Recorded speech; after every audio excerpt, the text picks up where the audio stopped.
এটা সিনের মধ্যে লেখা। তো আমি টেকনিক্যালি, আমরা তো আর্টিস্ট, আমরা তো টেকনিক্যালি কিন্তু আসলে আর্টিস্টকে আমরা যদি কেউ কাউকে মারে বা আঘাত করে, আমরা কিন্তু খুব সফটলি টেকনিক্যালি সেটা করি। তো আমি তিশা আপুকে খুব আস্তে করে গালের মধ্যে জাস্ট একটু গালে হাত লাগাইছি। উনি চলে যাওয়ার কথা ছিল, কিন্তু উনি চলে না গিয়ে উনি সিনের মধ্যে, ক্যামেরা ওপেন ছিল, ক্যামেরা ওপেনে সিন চলতেছে, মানিকগঞ্জে এখানে অনেক মানুষ ছিল, তারপর ডিওপি ভাই আরো সবাই ছিল, এডিটে সবাই ছিল, উনি ওইখানে আমাকে এমন ভাবে মারছে আমার গালের মধ্যে, এত জোরে জোরে মারছে আমার গাল, আমার চোখ ফুলে গেছে। আর আমি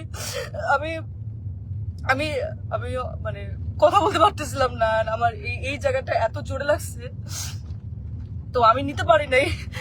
এন্ড উনি এটা ইন্টেনশনালি করছে, এবং করার পর আমি বললাম যে আপু এটা কি করলেন, আপনি কেন মারলেন আমাকে, আপনার তো এটা সিনে ছিল না। এন্ড উনি আমাকে যা তা গালাগালি শুরু করছে। উনি জানি না আসলে উনি কিছু খাইছে কিনা, কারণ উনি গতকালকেও খুব উইয়ার্ড আচরণ করছে। গতকালকে উনি এরকম 40 মিনিট 50 মিনিট এরকম বাথরুমের মধ্যে আটকা থাকতো, কি খায় না খায় আমরা জানি না, ওনার গায়ে থেকে গন্ধ আসে, অ্যান্ড কেমন যেন পাগলের মতো অ্যাটিটিউড করতেছে। এখন উনি কি নেশা করছে কি নেশা করে না সেটাও আমি জানি না, কিন্তু কেমন যেন পাগলামির মতো আচরণ করছে, অ্যান্ড এটা সেটা দেখতেছে, সবাই দেখতেছে। তো উনি আমাকে চড়া মারার পর আমি বললাম যে আপু আপনি এটা কি করলেন, আপনি কেন মারলেন আমাকে এভাবে, সবাই তো দেখছে।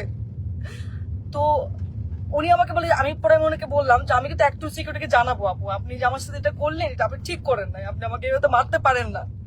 তো উনি আমাকে বলে যে ও আচ্ছা অ্যাক্টর সিকিউরিটিকে জানাবা, ও ভাইরাল হবা, একটু ভাইরাল হতে চাও। আমি ওনার কথা শুনে অবাক হলাম যে একজন সিনিয়র আর্টিস্ট কিভাবে এই কথাগুলা বলে। অ্যান্ড উনি এত বছর ধরে কাজ করছে ইন্ডাস্ট্রিতে, উনি আরো আমাকে গাইড করবে, উনি আমাকে আরো হেল্প করবে, কিন্তু উনি যদি উল্টা আমাকে এইভাবে নেগলেক্ট করে কথা বলে, তাহলে আমি আর্টিস্ট হয়ে আমি কিভাবে ওনার সাথে কাজ করব, কিভাবে করব বলেন। এন্ড ওইখানে সবাই আমাকে মানাতে আসছে, আমি সবাই দেখতেছে যে উনি আমার সাথে কারো ব্যবহার করতেছে, আপনারা আমাকে কি মানাবেন।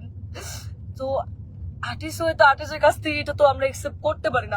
আমাকে এমন ভাবে মারছে, আমার এক পাশে কারের তুলো কোথায় পড়ে গেছে, আমার কোনো কিছু খেয়াল নাই।